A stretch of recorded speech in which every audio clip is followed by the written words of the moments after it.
We are back, baby. We're back in the dungeon. Still no microphone, as you can tell. I am quite heartbroken about this, if I'm being completely straight. When you get used to things a certain way, especially I want to make sure that my stuff is just constantly better and better. Plus, I'm tired of screaming at the camera, but it's also higher energy. But I also like it because you guys can hear my breathing in the middle of sets. Not that you guys are really into that sort of thing. Maybe you are, maybe you're not. Whatever. Point is, today, we're going to talk about the hamstrings. And you guys want to know why we're going to talk about the hamstrings? It's because you guys have been very clear that this is what you want. Because sometimes I'll get sporadic stuff, you know? But the hamstrings are so important. Whenever anyone tells me about shoulder pain or I get hurt pressing, my always thing is posterior chain. I will always talk about that. However, that goes all the way down to your toes, because if you have strong glutes and strong hamstrings, it's an extra line of defense against shoulder injuries, right? When I talk about the back, the hamstrings are the same way for your knees, for your hips, for your back especially. Lower back pain, a lot of lower back pain is just weak glutes or inactivated glutes and weak ass hamstrings. A lot of times everyone's like, dude, I just want my quads to look crazy. Which, dude, quads are sick. Let's not lie to ourselves. That nice little teardrop that comes down is absolutely fantastic. However, a nice fucking boulder set of hamstrings, I actually don't know how you'd even talk about crazy hamstrings besides saying crazy hamstrings, right? Like, what would you say? Striated, maybe? That's a possibility. But nonetheless, when you have your hamstrings strong, your glutes are activated, that is your athleticism, that's your explosiveness, that is your, when people talk about injury proofing, the point is if those are strong, the more resilient your body becomes towards injuries. It's absolutely phenomenal. And especially for me, I've been trying to get into sprints lately. You realize how important your hamstrings and glutes are, because that's how it's firing off. Like when people think of sprinting, they think of going forward. But off the acceleration, you almost want to pretend you're pushing the floor back. That's how you get off into a really solid acceleration. Now, keep in mind, I'm not a world-class sprinter, right? This is just something that I'm kind of playing around with. I like doing different styles of training, as you guys know. But you guys are here for ridiculous, indestructible, whatever you want to call it, just basically world-class hamstrings. And I'm going to show you guys exactly how to do that through the formula. It is the formula for forever gains. If you guys are new here, congratulations, you've landed yourself on a gold mine. If you guys have been here, you know what we're about to get into. It is superset time. I can't believe, unbelievable, how I forgot to take off the damn pump cover. It is unacceptable. Absolutely unacceptable. How are we looking, boys? Looking all right? Maybe, maybe not. We'll see. And if you guys are new here, we tuck in because we're gentlemen. You guys have been checking me on that, by the way, lately, and I appreciate it because real dogs look out for each other. But regardless, let's get into this superset. It is hamstring time, baby. So we had to get a little bit creative down here. As I told you guys, I don't have an incredible setup for this. But what I like to start with is a needle mover, right? We start off with a needle mover exercise on the front end of the superset. And on the back end, we're going to go more isolation. I'm going to give you guys two different options within the same exercise. And you guys have seen these, RDLs. They're phenomenal for a reason. I do prefer, however, them with dumbbells. But I have lighter dumbbells, and I'm going to show you guys a variation. So, as you guys know, a lot of times, we like to almost like come up like a deadlift, where if you go stiff-legged, right, which you guys are obviously very familiar with, you want to hinge at the hips. Like if you think of it as hinging, you now get to build in mobility. This is the beauty of hamstring exercises. It's because if you do it correctly, it should actually increase the mobility of your body. And so when I do it, right, I usually go shoulder width apart, normal. What I'll do is I actually going to sink back and I almost come up on my toes. Most people go back on their heels. I think almost touching and grasping the floor with your toes itself and then shooting out your butt to where you should actually feel like you're stretching. Like right now, this is a pretty intense stretch. And then I come up. But I try not to come up all the way because it's a break. I actually like to keep tension throughout the entire set. So I'll stop right here and I'll kind of keep on going. I don't want tension to leave my hamstring, because my goal is to build in mobility. Just like that. Boom. Hinge at the hips. Come through. And notice I'm not coming up too high.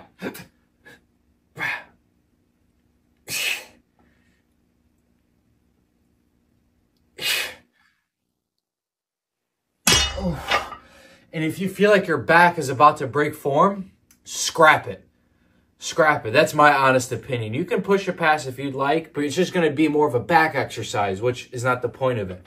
With dumbbells, it's actually a ton easier, right? Because you have almost full ownership over how you handle the actual bar itself with 2 dumbbells, obviously. But these, same idea. I like to grasp the ground with my toes, but I almost sit on the outer edge of my foot. Push it out like this. Sink all the way down. Boom, just like that. And I'll sit right in it. All you're doing is sinking down just like that. Boom. But I'm not notice I'm not rolling my back.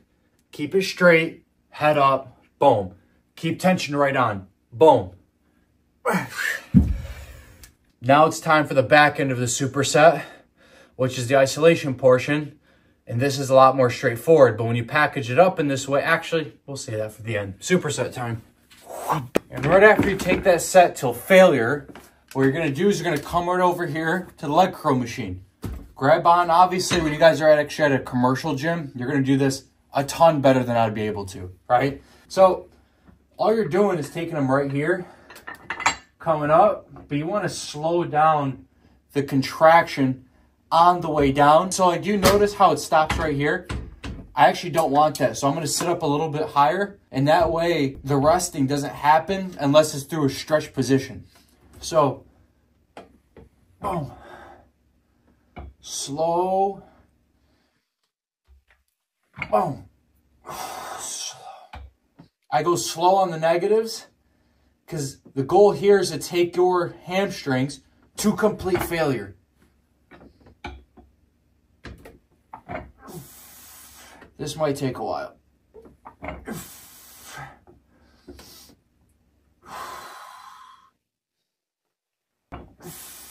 That's the cadence you want to go with. Slow down, explode up, boom. And now it's partial time.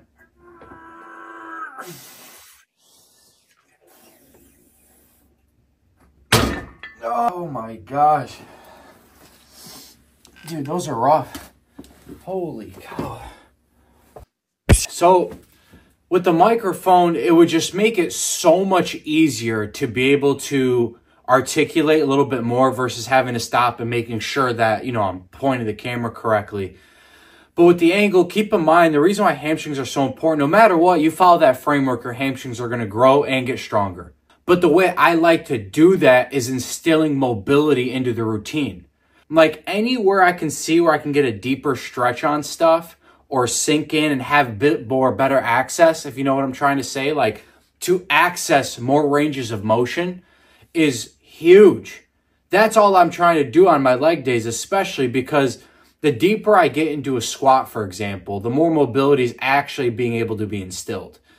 And you want to know something? I just thought about this. I think I'm going to record a mobility video for you guys because mobility is actually super simple in terms of breaking to like the 90% range.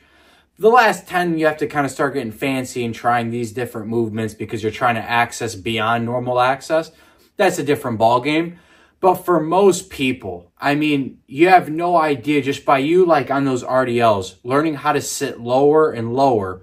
Part of the reason why I keep tension on is, of course, it's better for muscle growth. That's not why I do it. I do it because every single rep that I'm trying to go down into, like on those RDLs, I'm trying to sink lower and lower and lower. And what does that do for my mobility? It increases it. I activate more muscle fibers. It's definitely a lot more of an intensive lift. And on top of that, I'm now able to access new ranges of motion.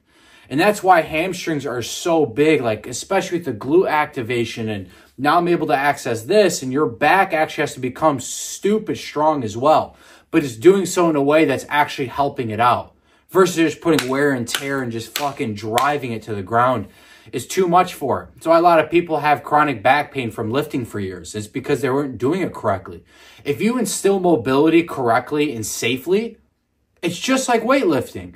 I would never go first day to the gym and be like, hey, throw 350 now. I'm about to bounce this sucker off my chest. That ain't happening. It's the same thing with mobility. You'll probably look like an idiot in the beginning in your own head, but guess what? Nobody does mobility. So no one even knows if you look stupid. You know what I mean? Only you know how far, like, wow, this is pretty shit mobility. But then you progress. Oh, last week I could only get beyond my kneecap. You know what? This week I want to get down a little bit to my shin. Okay, I want to get down to my ankle next. It's progression. And over time, you'll notice your body feels better and better as you move through each milestone.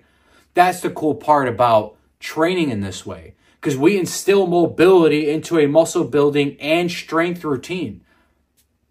It's perfect. You're getting the best of all of these worlds versus being like, hey man, hypertrophy only. That's why a lot of guys walk around really clunky and they can't really move their body however they want. And for me, I don't care to have a bunch of muscle that's not serving me. But on leg days, I really make sure I thread the needle on the mobility aspect, because it's all in one. It's literally an all-in-one equation. If you do it correctly, learning how to sit lower and lower, you're getting stronger through new ranges of motion. And we all know this. There's a huge difference between having a high squat at 90 degrees versus the guy who can go ass to grass, sit down there for a few seconds and explode up. That is a different level of strength that translates over into anything you do. Without having back pain, without feeling like a wet sock, none of it. Anyways, I appreciate you guys watching this. Again, I apologize for the mic situation because I'm irritated by it. I'm sure you guys might be too, maybe not. Maybe you're like, hey dude, I didn't really notice too much of a difference. Listen, I just want to make sure my videos are as solid as they can possibly be. It's been a while since I've been able to do a workout video, and I said, screw it. Am I a type of guy that's going to let a microphone dictate his destiny? Absolutely not. But if there's anything you guys are looking for specifically, it can be obviously upper body, it could be lower body, it could be diet, it can be, I have a question about, this part of my life that I'm going through, whatever. You guys know this page. It's kind of like a stir fry of a lot of stuff that's more centered around just living the best possible life. Really, that's actually all it is. And best possible life doesn't mean, hey, bro, like, where my hoes at? You know what I mean? Like, yeah, of course, I know we all like women on this page. Maybe some of you don't, whatever. I mean, it'd be pretty weird if you were on this page and didn't know that. Regardless, listen, I'm a Muslim, so we don't really play that shit. But anyways, I appreciate you guys being here, and I hope this video is well worth your time. I love y'all, man. Uncle Rami out. Peace. Without the mic, I'm having to scream. And I don't even know if you guys can hear me. I mean, God willing. We're all shit out of luck because this is going up on YouTube.